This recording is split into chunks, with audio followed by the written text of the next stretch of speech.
sûr, si tu veux. Donc alors, vous avez reconnu le cross Ce matin. ce matin. Qu'est-ce qu'on peut en dire de ce cross? Bah, le cross, c'est un cross assez sélectif, je trouve. Très éprouvant pour les chevaux. Il y a beaucoup de. C'est assez vallonné. Et bon, c'est un peu le profil d'ici, mais il a rajouté une ou deux côtes qui vont compter. Après, c'est très massif, il y a beaucoup de pieds, il n'y a pas de piège, c'est clair. À l'anglaise? Ouais, plutôt à l'anglaise que à la Michelet, si c'est ça la question. Mais des gros sauts, mais il faut conduire. Des gros sauts qui vont quand même tirer sur le potentiel des chevaux. Il y a beaucoup de gros sauts. Alors, ce qui rend l'épreuve plus difficile, si c'était aujourd'hui le cross, c'est le terrain. Le terrain est vraiment très très collant. Donc, s'il ne pleut pas, ça va arranger les choses. Mais on voit que c'est spongieux quand même. Ils ont eu beaucoup d'eau et ça peut changer un peu la donne. Je pense que si c'est un petit peu pénible au niveau du sol, il y a des chevaux qui vont être un peu fatigués. Mais bon, ça fait. J'ai écouté l'interview de Pierre Le Goupil la semaine dernière. Oui, ça fait un peu cross à l'ancienne. C'est-à-dire avec des gros sauts, des montées, des descentes, des gros sauts. Donc il va falloir des chevaux bien en condition. Bon, c'est le cas. Généralement, les chevaux français sont bien préparés Oui, sur les plages. toucher du bois, on n'est pas superstitieux, mais très souvent on part un peu de derrière et puis on remonte. Alors j'espère que là, si on a fait des progrès, on va pouvoir descendre parce que les nations qui sont généralement devant nous en dressage sont aussi des chevaux qui font bien du cross. Donc les aléas du cross, les pièges. Pour dissiper, il ne faut pas que ça nous arrive à nous, il faut que ça arrive aux autres. Mais on préfère, en règle générale, que le cross soit significatif, et là je pense que ça va être le cas.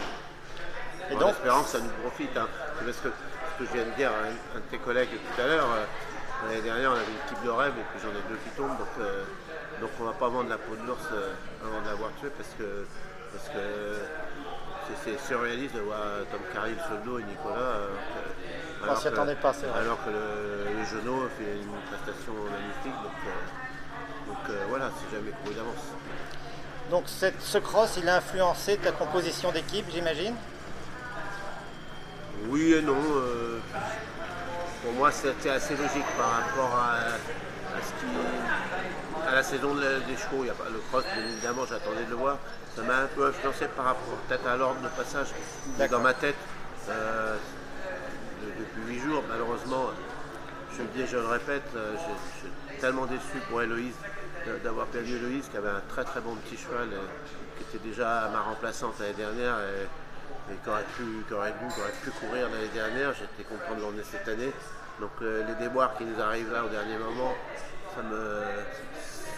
ça fait beaucoup de peine pour elle. Et puis ce cheval-là était quasiment équipable aussi, donc voilà, je suis très triste pour ça. Donc les autres, pour moi, c'est à peu près logique. La jument de, comment il s'appelle, Benjamin. Benjamin, bon, elle est très verte. Hein. J'espère qu'elle est jeune, donc elle a été très performante cette année. Et des formats longs et pénibles comme ça, elle n'en a pas encore vu. Elle a fait que Bochello. J'espère qu'elle ne va pas trop s'écœurer. Mais bon, les consignes vont être d'être dans la sagesse quand même. Donc, mais elle saute bien partout. Le cheval de Guireg, il va bien. Il a fait 2 fois badminton très bien, donc c'est un cheval qui va bien. Mais bon, des fois, il lui arrive quand même une petite bêtise. Donc il peut jouer sa carte. Donc je pense que c'est un individuel extraordinaire parce qu'il a un bon potentiel sur le plat. Et voilà. Donc les 4 autres, c'est vrai que j'ai mis Stéphane en premier, mais j'ai assez envie que vis-à-vis des juges, on parte un petit peu haut sur le dressage de façon parce que demain soir, on ne tourne pas en étant 7e après le dressage. Donc avec Stéphane en tête, je pense qu'on devrait frapper un coup fort demain matin. S'il est dans un grand jour, il peut frapper très fort demain matin. Ça va un peu aider. Ouais, on peut tourner à 75%. Ça peut aider les autres chevaux que j'ai mis au milieu par rapport au plat. Et puis Gaspard, c'est bien pour finir. Donc un bon équipier maintenant. Ce garçon-là, en plus, je pense que ça va être boueux, donc je trouve que la jument et le cavalier sont habitués de courir dans ce genre de terrain en Angleterre. Donc je me suis dit que je vais le mettre à la fin pour ces raisons-là. Parce que nous, on est de plus en plus habitués à courir sur des terrains secs. Mais à chaque fois, il y a polémique parce que c'est jamais assez mouillé, c'est jamais assez mou. Donc là, on est gâtés. Ils ont eu de la chance, l'organisation n'a pas d'arrosage à faire. Donc le terrain là-dessus, il va être bon, voire pénible, mais il sera surtout pas dur. Et donc les vieux au milieu. Les vieux au milieu, oui, pour faire le boulot, pour m'assurer. Mais ouais, ça me semblait pour moi assez évident. D'accord, donc Nicolas passera vendredi matin. Oui, ça ouais.